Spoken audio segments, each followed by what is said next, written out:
Hey, what's going on, you guys? It's Aces High, and today I'm bringing you guys something by a whole new channel. It's called Epic History.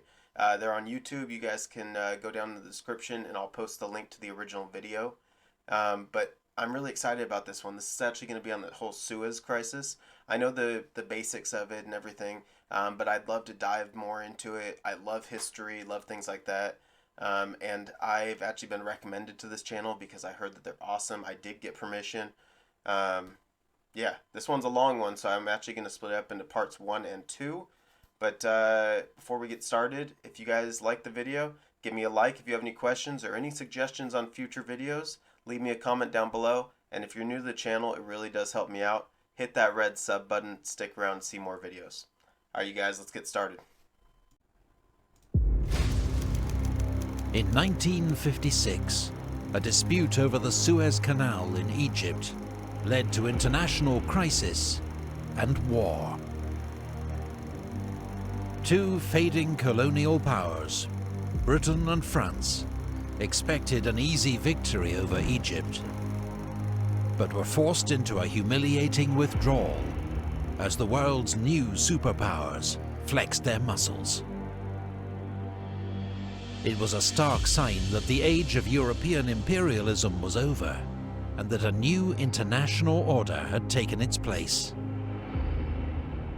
Little remembered today, the events of 1956 had huge consequences for Britain and France, the Arab world, Israel, and the United States of America. This is the story of the Suez Crisis, whose fallout shaped world affairs for decades to come. Before we get into this, again, I just cannot explain how excited I am. I love anything Cold War, but it's going to be really interesting. I know that they're going to talk about a lot about change of ownership of the Suez Canal. But before they get into all that, one thing I do want to explain for people that don't know much about the Suez Canal, if you know of the Panama Canal in the Americas, it is a canal that cuts right in between North and South America. So beforehand, ships to go around America, they would have to go all the way around South America and back up. Now they can just cut straight through the Panama Canal. It's the same type of thing with the Suez Canal. You can go through the Mediterranean and everything, and you can cut through this canal and skip Africa. Beforehand, without it, you have to go all the way around Africa. It probably saves you 6,000 miles or something like that. I'm sure they'll touch on that, but I just wanted to let you guys know in case you haven't heard of it before.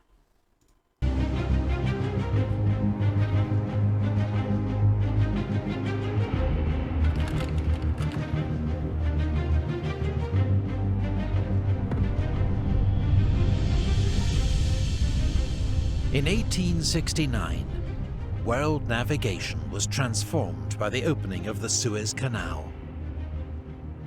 This 100-mile man-made waterway through the Egyptian desert cut 5,000 miles off the voyage from Europe to Asia, as ships no longer had to sail around Africa. Its construction, overseen by French diplomat Ferdinand de Lesseps, had taken 10 years and cost the lives of many thousands of Egyptian labourers. The Suez Canal Company, which owned and ran the canal, was a private company owned by its shareholders, including French, Austrian and Russian investors, as well as the ruler or Khedive of Egypt, Ismail Pasha. In 1875, to pay off his mountainous debts, the Khedive sold his 44% share in the canal company to the British government. As the world... Maybe it's just I'm an American, or from an American point of view, but I feel like it's just incredible that it doesn't matter what time period you seem to talk about, the British own land everywhere. I mean, they own things. They have their pocket in everything. They did for so long. It's just such an incredible, incredible empire that we just don't talk about as much. One other thing, and let me know if I'm wrong. Let me know in the comments down below. But you can see the Ottoman Empire here is a huge empire. I understand that. I thought that the Ottoman Empire also owned this land along the sea here. But it seems that it's actually owned by Egypt, or are they just stating that it's modern day Egypt? is this land and that actually was Ottoman. I'm not entirely sure. Let me know down in the comments if you know, okay? Help me out. World's greatest imperial and naval power, Britain had initially opposed the canal, seeing it as a potential threat, but soon proved to be its greatest beneficiary. 80% of the ships that used the canal were British, and it became a vital link to the British Empire's eastern colonies, and the jewel in the crown, India. Control of the canal and the security of Egypt became a vital British strategic concern.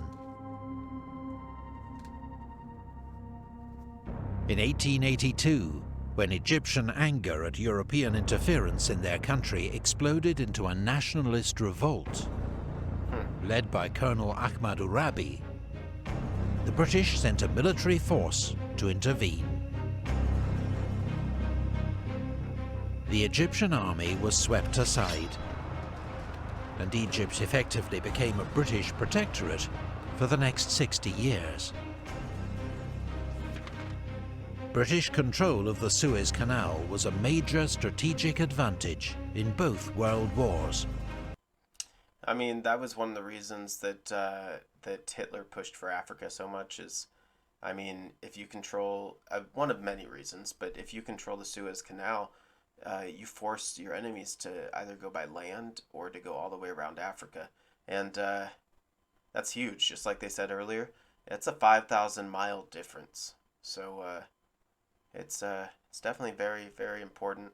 Yeah, I'm excited. I'd love to watch a video on that battle that we just saw. I know that when it was done, I do believe Nasser was elected president, but we'll have to wait and see.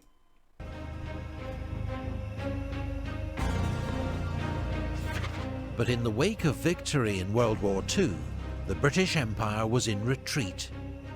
India, Pakistan and Burma gained their independence. There were revolts against British rule in Malaya, Kenya and Cyprus. Egypt had received formal independence in 1922. But Britain continued to station troops there and govern much of the country's affairs. Only in 1947 did British troops withdraw to the so-called Canal Zone, under an earlier deal with Egypt's King Farouk, that the British could keep bases there until 1956. But Egyptians were turning against Farouk. They blamed him for failing to prevent the creation of the Jewish state of Israel, and for Egypt's defeat in the Arab-Israeli War that had followed. They also blamed King Farouk for allowing British troops to remain in Egypt. In the Canal Zone, British soldiers and civilians came under attack from the increasingly hostile local population, with riots, arson and gun battles, leading the British to impose martial law. By 1952, a group of nationalist Egyptian army officers, known as the Free Officers Movement, had had enough. They seized power in a military coup. King Farouk was forced to abdicate and went to live out a luxurious exile in Italy. The following year, Egypt was declared a republic.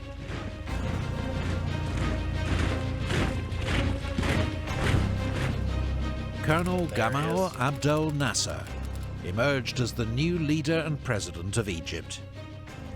This man, from what I've read and what I've learned about him, he's very interesting. You see, you get a lot of leaders that just do nothing. You get a lot of leaders that are just crazy and don't think it through.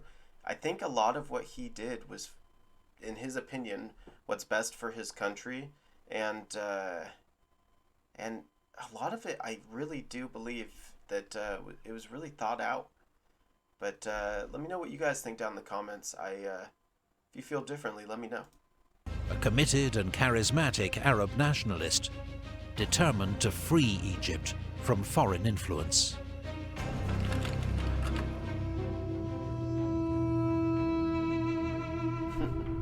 In the 1950s, America and the West were engaged in a standoff with the Soviet Union, known as the Cold War. Yes. A so-called Iron Curtain divided Europe between communist East and capitalist West. Around the world, each side tried to win friends and limit the other's influence. Egypt, the largest and most powerful Arab state, would be a valuable prize for either side. But which way would President Nasser turn? US President Dwight D. Eisenhower wanted to win over Nasser, but couldn't grant his request for a major arms deal. They'd most likely be used against Israel, which had many supporters in the US. Yep. The US and Britain instead offered to fund construction of the Aswan Dam, the centerpiece of Nasser's plan to modernize the Egyptian economy. Britain also...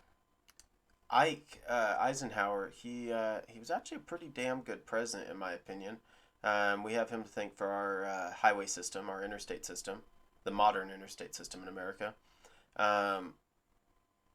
I understand why he couldn't fund guns and everything, because Israel is our ally, has been for a long time. It's just, when politics get in the way, it's got to be a tough job. I would never want to be president. I mean, even if you're in there for one term, it looks like you got 10 years on you because it's such a stressful job.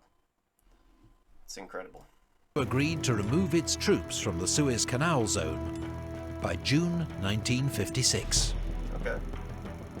But then, border tension between Israel and her neighbors boiled over as the Israeli army attacked Egyptian-controlled Gaza, killing 38 Egyptian soldiers.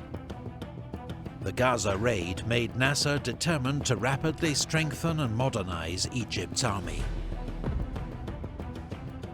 Since the US wouldn't help, Nasser turned to the Soviet bloc and signed a major deal to purchase modern tanks and aircraft from communist Czechoslovakia. The deal was seen as a huge triumph across the Arab world. Isn't it interesting? This is one of the reasons I really like the Cold War as far as history goes.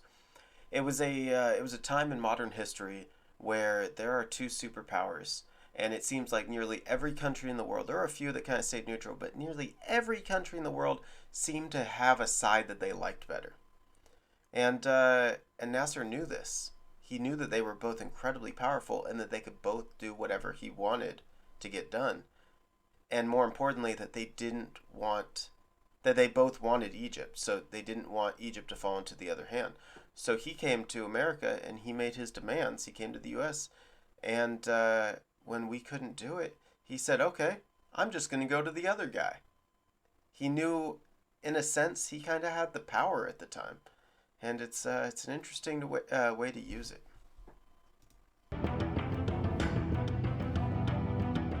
Nasser further antagonized America by establishing diplomatic relations with communist China. For Eisenhower, chasing an alliance with Nasser was proving a major headache, and the US and British offer to fund the Aswan Dam was withdrawn. It was a move that would prove to have serious global repercussions that neither Britain nor America ever saw coming.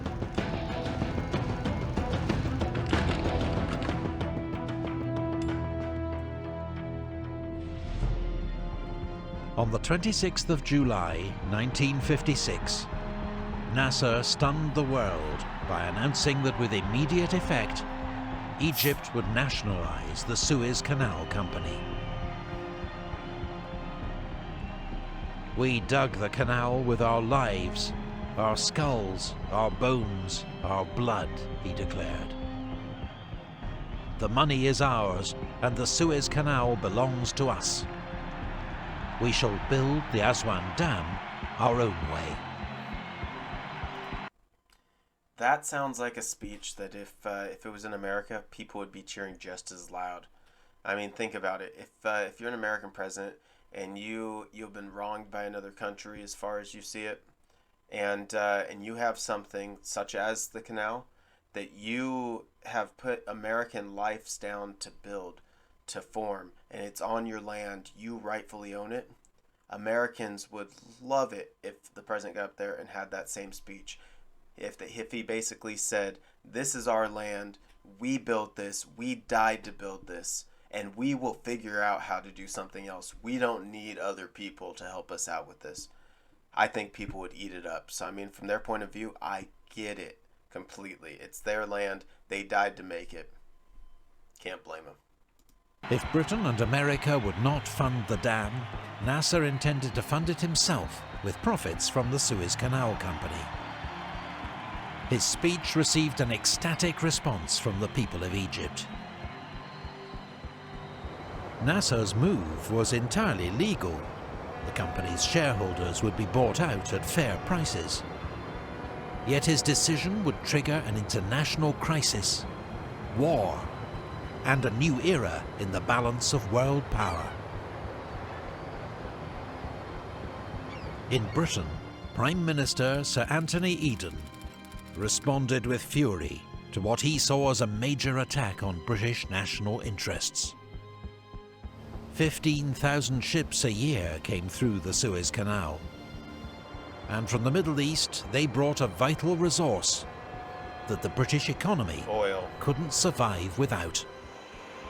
Through it travels today about half the oil without which the industry of this country, of Western Europe, of Scandinavia, and of many other countries too, couldn't keep going. This is a matter of life and death to us all. Nasser, as Eden put it, had his thumb on our windpipe. As Britain's Foreign Secretary in the 1930s and World War II, Eden had made his reputation by opposing appeasement, the policy of trying to maintain peace by giving in to the demands of dictators.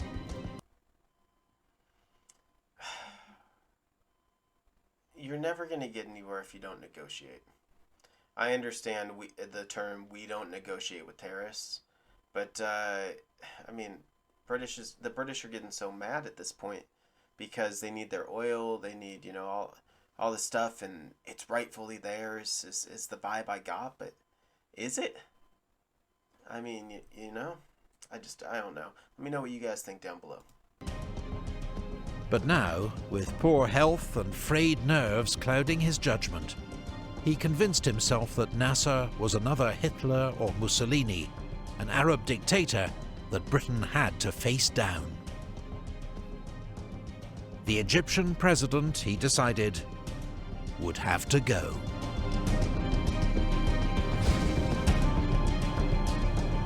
French Prime Minister Guy Mollet agreed with Eden's assessment. He had an additional reason to want Nasser gone. France was fighting a bitter war in its African colony of Algeria against nationalist rebels, trained and supplied by Nasser. Britain and France now secretly began planning a military operation to seize control of the Suez Canal, remove Nasser from power, and reaffirm their status as major global powers. That summer, under pressure from the Americans, Eden agreed to host an international conference in a last effort to find a peaceful solution to the crisis.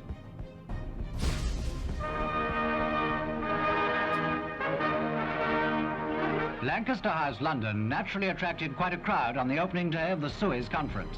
22 nations were represented. Only 2 countries, Egypt and Greece, had declined the invitation to the fateful meeting. 18 of the 22 nations supported Britain and France's position that the Suez Canal be returned to international ownership. A proposal turned down flat by President Nasser. See, what do you guys think of that? I don't think that's fair. I understand it's everybody goes, well, it's how we get our trade. We'll die without it, all that type of stuff. Well, what did you do beforehand? You had to go all the way around Africa. It costs you more time. It costs you more money. Or you turn around and you pay a good fee to go through the Egyptian Suez Canal. Easy as that. They own the land. I think that they should have the rights to do what they want with it.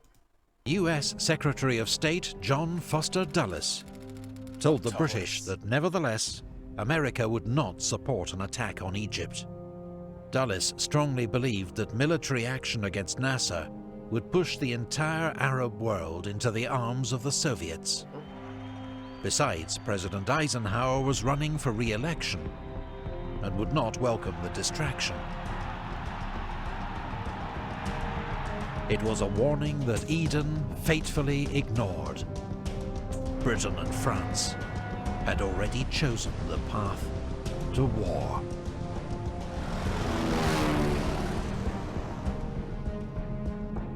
Join the ranks of our brilliant... All right, you guys, that's about it for part 1. Let's go ahead and have a chat about it. Well, you guys, what'd you think of Suez Crisis Part 1 of 2? I'm really excited. Now that I finally got some permission to use Epic History's videos. They have some really good ones. But enough about them. On to the Suez Crisis. It's incredibly interesting. Maybe it's just that I wasn't there at the time, but the way I see it is I don't know that I would side with the British on this one. I understand that they feel that they're in the right, and a lot of the world wants it back, but I agree with Ike. You attack them, and it forces them into the USSR for one. And then number 2, again, I go back to the whole, it's on their land. I think that they deserve it. Anyway, let me know what you guys think in the comments. Smack that like button. It really does help me out, and it helps out the YouTube algorithms. And if you're new to the channel, sub so you get that notification when the second part drops on the next day. I'll also have the link to the second part down in the description. And as always, I love you guys. This is Aces High, and I'm out.